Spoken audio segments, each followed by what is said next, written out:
जी अस्सलाम वालेकुम स्टूडेंट। हम डिस्कस कर रहे हैं कि हमारे पास solution of oblique triangle when three sides are given, और उसमें एक स्टेटमेंट वाली एग्जांपल है जिसमें हमारे पास था कि थ्री विलेजेस हैं ए बी सी जो कि कनेक्टेड हैं बाय स्ट्रेट रोड्स जिनकी लेंथ है 6, 9 एंड 13 किलोमीटर, और ये तीनों जो कनेक्टेड हैं तो डेफिनेटली यहाँ पर एंगल्स बनेंगे।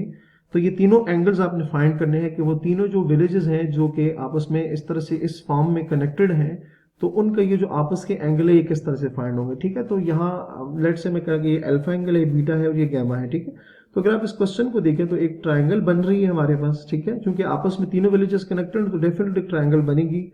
और ये जो लेंथ है रोड्स की जो, ठीक है, तो ये बेसिकली आप देख सकते हैं कि ट्रायंगल की लेंथ गिवन है, आपने अल्फा बीटा गैमा फाइंड करना है। ठीक हो गया।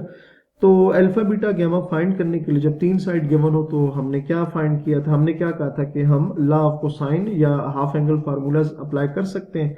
तो हम इस पे क्या करेंगे कि हाफ एंगल फार्मूला जो है वो अप्लाई कर लेते हैं। अच्छा, अब सी के सामने जो साइड होती है वो स्मॉल सी से रिप्रेजेंट करते हैं, ए के सामने जो साइड होती है वो स्मॉल ए से रिप्रेजेंट करते हैं, और बी के सामने जो होती है वो स्मॉल बी होती है। ठीक है, तो हमारे पास यहाँ से तीन साइड्स आ गई हैं ए बी सी। ठीक है, तो ए की जो लेंथ है बाय फिगर वो है 9, आपके पास 9 किलोमीटर। उसके अलावा बी जो रोड है, ठीक है, बी रोड जो है उसकी जो लेंथ है वो हमारे पास आ रही है 13 किलोमीटर।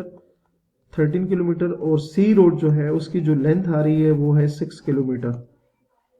किसकी इक्वल है? 6 किलोमीटर की। ठीक है, तो अब हमने क्या करना है, अल्फा बीटा गैमा फाइंड करने हैं। तो उसके लिए हम उसी तरह से लॉ ऑफ कोसाइन यूज कर सकते हैं या हम हाफ एंगल फार्मूलाज यूज कर सकते हैं, लेकिन हम क्या करेंगे इसमें जो है लॉ ऑफ कोसाइन यूज करेंगे। तो as by law of cosine, as by law of cosines, as by law of cosines. अब डेफिनेटली चूंकि हमें अल्फा स्केयर अल्फा चाहिए तो A square is equals to C square minus 2bc cos alpha. अच्छा, अब इसको उस साइड पर शिफ्ट करेंगे तो 2bc cos alpha B square plus C square, और ये उधर शिफ्ट करेंगे तो माइनस ए स्केयर। अब चूंकि हमें अल्फा की वैल्यू चाहिए तो कॉज अल्फा को इधर रखेंगे, बाकी जो है टर्म्स उनको वहां पर डिवाइड कर देंगे। तो यहां से हमारे पास आ जाएगा 2bc आ जाएगा। ठीक है, अब नेक्स्ट क्या करेंगे जी, इनमें वैल्यूज पुट करेंगे। तो cos alpha B square C square minus A square B square plus C square minus A square divided by 2bc। 2bc is equals to B square. तो बी स्केयर की value क्या है? 13। 13 का square plus C square का मतलब क्या है? सी square का मतलब है 6 का square minus A square. A square का मतलब क्या है? 9 का स्केयर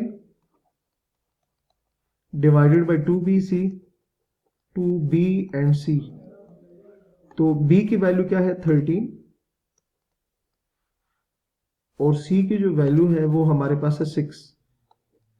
तो इसको सिंप्लीफाई करने से cos अल्फा 13 का स्क्वायर है 169 प्लस 36 माइनस 81 डिवाइडेड बाय, इनको मल्टीप्लाई करने से हमारे पास जो आंसर आएगा, मल्टीप्लाई करने से जो आंसर आएगा वो आएगा 234। ठीक है, और इसको मजीद अगर आपस में सॉल्व करें तो ये 214 डिवाइडेड बाय 234 डिवाइड करने से 0.1945।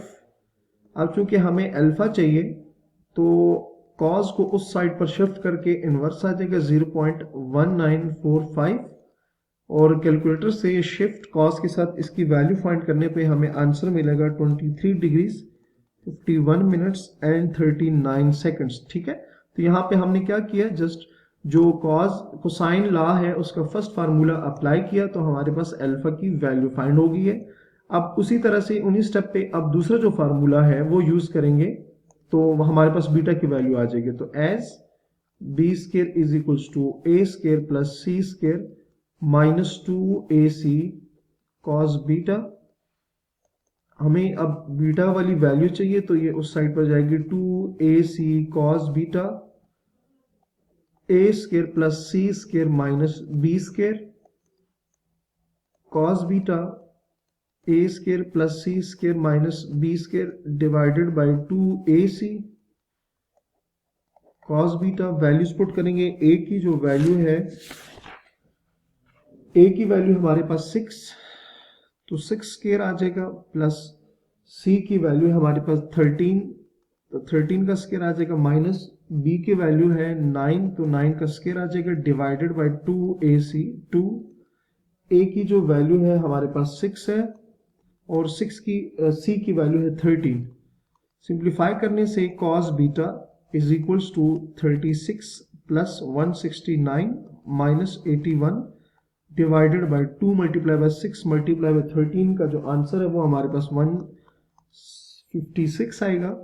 और इन ऊपर वाली टर्म्स को आपस में सॉल्व करने से आंसर आएगा 124 डिवाइडेड बाय 156। तो 124 डिवाइडेड बाय 156 को आपस में डिवाइड करने से तो जो आंसर है वो मजीद सिंप्लीफाई होके cos बीटा की तरफ आएगा। cos beta is equals to, ये इक्वल आ जाएगा 0.7948।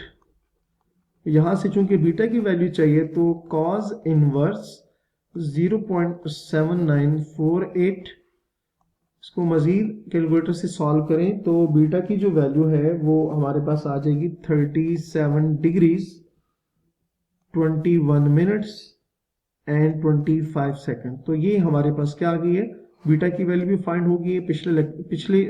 पिछले फार्मूले से हमने अल्फा की वैल्यू फाइंड की थी, जबकि अब यहाँ से अल्फा की वैल्यू, बीटा की वैल्यू, सो अब वो रिलेशन अप्लाई करेंगे, alpha plus beta plus gamma is equals to 180 degree.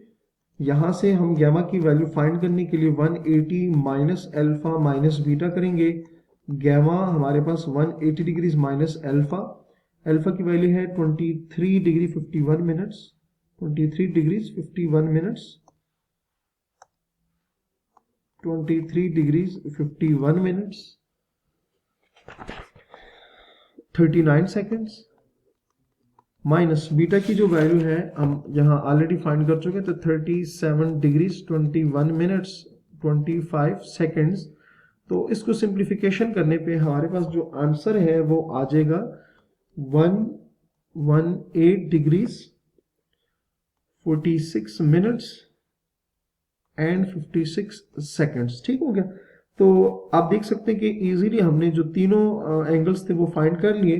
तो जो हमने शुरू में जो कहा था कि जो 3 विलेजेस हैं, जैसे कि ये, वहां पर जो एंगल बन रहे हैं, तो एक अल्फा, तो अल्फा भी फाइंड कर लिया, एक हमने बीटा कंसीडर किया था, बीटा भी फाइंड कर लिया, एक हमने गैमा कंसीडर किया था, तो गैमा भी हमने फाइंड कर लिया। तो इस तरह से भी पॉसिबल है कि आपके पास इस तरह के स्टेटमेंट वाइज जो क्वेश्चन अगर आ जाए तो आपने जस्ट वो जो स्केच है अपने माइंड में इस तरह से बना लेना है, जिसके थ्रू आप इजीली जो ट्रायंगल है उसको सॉल्व कर सकते हैं। तो अपना बहुत सारा ख्याल रखिएगा। अल्लाह हाफिज।